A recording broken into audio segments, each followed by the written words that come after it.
नेपाल को इंग्लिश में नेपाल, पाकिस्तान को पाकिस्तान और बांग्लादेश को बांग्लादेश कहते हैं, लेकिन भारत को इंग्लिश में इंडिया कहते हैं। आप लोगों ने कभी न कभी ये जरूर सोचा होगा कि आखिर भारत को इंडिया क्यों कहते हैं और हमारे देश का ऑफिशियल नेम क्या है। सो गाइस, मैं हूं ईशान और आज के इस वीडियो में हम इसी बारे में बात करने वाले हैं। तो चलिए शुरू करते हैं।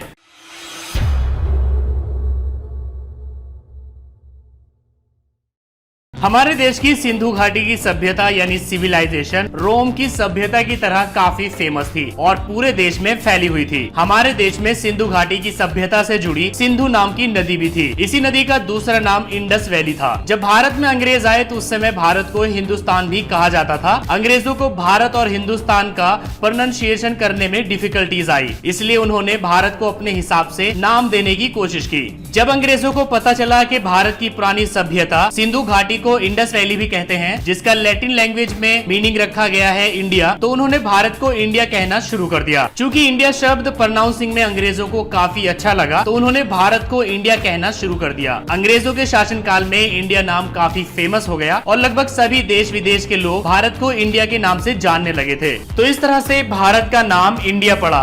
देश आजाद होने से पहले इंडिया हमारे देश का ऑफिशियल नेम नहीं था, लेकिन जब देश आजाद हुआ और कॉन्स्टिट्यूशन बनाया गया तब इंडिया को हमारे देश का ऑफिशियल नेम बना दिया गया। जब कॉन्स्टिट्यूशन बनाया जा रहा था तो इंडिया और भारत इन दोनों नामों को लेकर काफी आर्ग्यूमेंट हुई कि हमारे देश का ऑफिशियल नेम इंडिया को बनाया जाए या भारत को। आखिर में नतीजा ये निकला कि इंडिया और भारत इन दोनों नामों को ही हमारे देश का ऑफिशियल नेम बना दिया गया। कॉन्स्टिट्यूशन के शुरू में ही आप पढ़ सकते हैं we the people of India. So guys, अब तो आप समझ ही गए होंगे कि भारत को इंडिया क्यों कहते हैं और हमारे देश का ऑफिशियल नेम क्या है।